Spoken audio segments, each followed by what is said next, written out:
Hey, if you are a person who stutters, but you can speak on your terms, all the struggle, all the tension, all the stuttering anxiety go away. It's not quite stuttering as a condition anymore. The best part, when you speak on your terms, you learn to make your own choices. You're not limited by stuttering anymore. You learn to live your life on your own terms, which is an amazing byproduct. So this seemingly little speech improvement effort can bring a profound change into your life. And it's much closer than you think. So how do you learn to speak on your terms if you are an adult who stutters?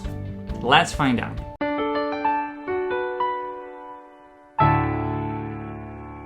Freedom from stuttering is when you are not ashamed of stuttering, you're not afraid of speaking, and you truly enjoy interaction. If something from this list is missing, then it means that something is off. There's something you can work on to elevate your speaking confidence. And here we start thinking about stuttering, how it works, like stuttering anxiety, why I feel like more tense in certain settings. And yes, we want to understand stuttering better. That's amazing. But I don't want you to get distracted from one single thing that gets you straight to freedom from stuttering. It is a skill that you can develop. And you might be asking, yeah, well, awesome, what's that? It's speaking on your terms. And it might sound awesome, like speaking on my terms, yeah, great. So how do I learn that skill? But to answer this question, we first want to understand what it is. What does it mean for you? What comes to your mind? And for someone, maybe for you, that speaking on my terms means speaking the way I want. Normally, regularly, fluently, not stuttering. Yet, this exact trying to say it normally, regularly, fluently, not stuttering, brings us back to stuttering. And it's not so easy to really get it, so let's take a look at this image. There is a big distance between a person who stutters and a fluent, regular person. But notice that they look the same. What I'm trying to do as a person who stutters, I'm trying, and my body and my brain, they are desperately trying to be regularly, normally fluent. But what if I'm not? What if we, people who stutter, are different? The research showed that children who stutter have shown poor rhythm discrimination, which may negatively impact timing control required for speech. And in adults who stutter, greater stuttering severity was also associated with poorer rhythm discrimination. So what does all that mean? Simply put, in a song or poetry, you have a strong external beat, ba-bam, ba-bam, ba-bam, which is easy to catch and to follow. In speaking, to the contrary, we have a more complex speaking rhythmical structure. It's not a repetitive external beat. Most of our speaking is not stressed, it's kind of empty. So we need to rely on our internal timing control. And that is exactly the thing that is impaired in people who stutter. For example, I want to say, I think you're right. And it sounds to me maybe like one beat, one external cue. I think you're right, right, right. So before that right, I need to bypass to get through, I think you're. And they might seem like pretty empty, like there is no external anything. So there is nothing to feel the ground, feel the support with. And I might be saying like, trying to get to that right. I think you're right, but I need to get through this I, and I don't know how. In other words, truth is that we, people who stutter, are different. And when you try to squeeze yourself into the pressure of the moment, when you're desperately trying to be regularly and normally fluent, when you give yourself that space, like when everything inside you is screaming, I'm normal, I'm normal, I'm normal, well, as a result, we got a lot of tension, a lot of anxiety, a lot of struggle. And the harder we try to normally, regularly, fluently say it, the more tension, anxiety you experience, the more stuttering as a result. So, speaking on your terms means taking up more space, putting more substance into your speaking physically, and creating more space for yourself emotionally. To get a better feeling of what that means, let's do a couple practical exercises. Let's do a bit of humming on ma, and then we'll get to ma. Let's try to feel how on humming we're thinking, on ma we're connecting. Maybe let's imagine someone is asking you, what do you think? And instead of just going and saying what you think, you go like, ma, ma. So notice how you take your time to think. Notice how you engage with another person when you're connecting. The same way you can try with the vowel sounds, ow, you, for example. So somebody is asking you, what do you think? And instead of going, what you think, you go like, ow, you, ow, you, ow, you. So simply instead of rushing to say it, you're just giving yourself some time to think. You're giving yourself permission to take more space. And taking up more space doesn't mean only giving yourself permission to think. As you can notice, you give yourself permission to be assertive, to be expressive, to truly connect, to smile, to engage your body and gestures and eye contact. And I want you to leave a comment. Do you see any connection with that internal timing control impairment in our speaking with your regular life? Like maybe you can find yourself eating too fast, or maybe getting a little late, always being in a hurry, maybe trying to be on time for your meeting, but feeling that you need to rush, you need to run, you need to hurry. Or maybe you feel a bit of a pressure driving when somebody's behind you, going a bit fast, honking on you, come on, give me the space. Do you feel a bit of a pressure that you need to drive fast? Or maybe you have other situations where you have issues with those boundaries, with creating those boundaries for yourself. Maybe not. Maybe you used to. Please leave a comment. Anything of this sort. I can tell about myself that I'm guilty. I used to be guilty about all of that. I'm still guilty of those things to some extent.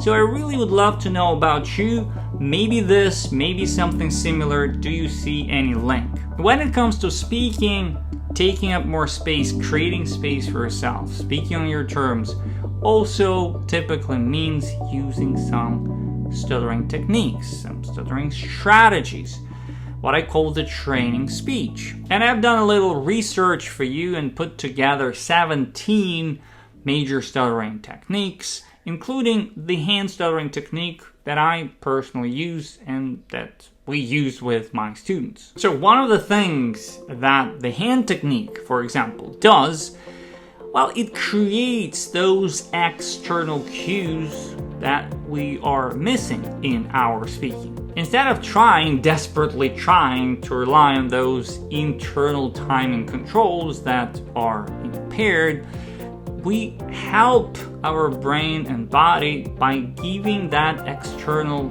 support, by creating those external cues. So for example, if you want to say or a phrase, I think you're right, it could go with 4 fingers. I think you're right. 1 finger, 1 syllable. Or you can go with 3 fingers. I think you're right. It could be 2 fingers. I think you're right. Still, it's a lot of support to our brain and our body. We're creating those external cues. And it's not only solving this timing issue. When we get stuck on this trying to get to think, we want to relax. We want to release that tension using our thumb. So, for example, I'm getting tense. I go, I think you're right. So we learn to inject relaxation with each pressing of each of the fingers. So speaking itself becomes the source of relaxation, of assertiveness, and expression, so that, again, we can shift our focus to where it should go, not to trying to say it regularly fluently, but to engaging, interacting with another person. So the goal of the hand technique is not to prevent stuttering, is not to control stuttering. We kind of forget stuttering a little bit. We focus on speaking and speaking structure. The goal is to simply restore that inner structure of your natural speaking. So when you start using your hand on the thigh and you feel like speaking can be relaxing, effortless, assertive, expressive, feels awesome, but there's one thing that stands in the way, and it relates to all other techniques, stuttering techniques as well, for sure.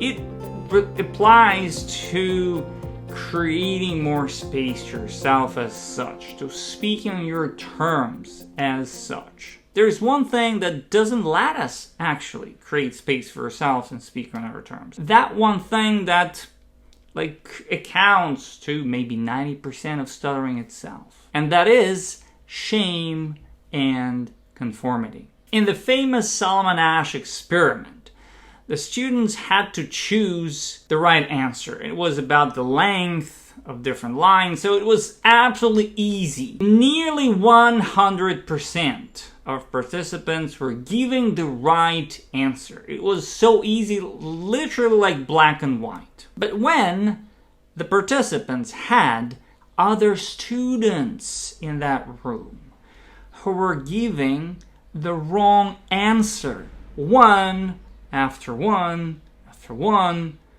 all of a sudden, the participants started to choose the wrong answer. The majority of the participants chose the wrong answer at least once. To be exact, the whopping 74% of the participants conformed with the group at least once and chose the wrong answer. So this and other similar experiments show the existence and power of this force of conformity. And this is an invisible force, the same way as you don't see gravity, but you can tell that it exists because the object is pulled to the ground, it falls to the ground. The same way here, it's invisible, but you can tell that it's huge and it acts upon you every single day. Conformity explains why we stutter less or maybe don't stutter when you're alone, and we stutter way more in certain stressful settings. Because we want to be normal and regular, regularly fluent like everyone in those settings more. And when you're alone, there's no conformity. There's nobody and nothing to conform with. But there were 26% in that experiment who didn't conform, who chose to confront the norm, who said, no, this is not black, this is white. Don't you see? And typically to confront the norm, to go against everyone, to go against your conformity, your desire to be like everyone else, regularly, normally fluent, we need to be very clear about what is the right thing to do. And we also need to feel that this right thing to do is worth doing, worth fighting for, worth fighting that conformity that is acting upon us. And it's an interesting observation, but when we choose to speak on our terms by using the training speech openly, we create more space for ourselves, we feel this shame and conformity acting on us right with the first sound, even before we start speaking. Because we enter this interaction already being different. And when we simply stutter, trying to say it regularly, normally, fluently, well, we feel way less shame, because we're trying to say it regularly, normally, fluently, and maybe to some extent we succeed. Only to some extent we don't succeed, we still stutter, but at least we tried. We tried to say it regularly, normally, fluently. We might feel a little more like embarrassment or anger that it didn't work out the way I wanted, but it's way less shame. And that's amazing because taking our space, speaking our terms, becomes way harder, and simply stuttering becomes a much easier choice. And the question is again, is it shameful to work on your speech? Is it shameful to create space for yourself? Is it shameful to speak on your terms? But I'm not saying this is the only way, of course. You want to ask yourself, and you're making your own choices every single day. So you want to make that choice for yourself. Some people, like Megan Washington, for example, she says, it feels like a fake. It's not real me. That involves stuttering. So you want to be true to yourself, because when you stutter, you also take up more space. You take up more time. You attract more attention. This could be your choice to stutter with pride. So when you think about your next interaction, you can truly feel that I'm going to stutter, and that's okay. I'll be smiling, I'll be creating eye contact, I'll be stuttering, and I'll feel pride for myself. But I also want you to ask yourself, what is that real you? What is that you really want? If you're saying, I don't need the technique, I don't want it, but I just want to speak regularly, that's real me, well, in 74%, this might be simply conformity, shame, and fear. You see, trying to squeeze yourself into this, I'm trying to say it regularly, normally, fluently, this is your default, but it doesn't have to be you. It can be you if it's your real, true choice. But you also can choose to create more space for yourself and to speak on your terms. Thank you so much for watching. For more videos, please subscribe to this YouTube channel. If you want to go deeper into creating more space and speaking on your terms using the hand technique, head over to freefromstutter.com and join my free training. For more interaction, join the Free From Stutter Facebook group, and I'll see you in the next video.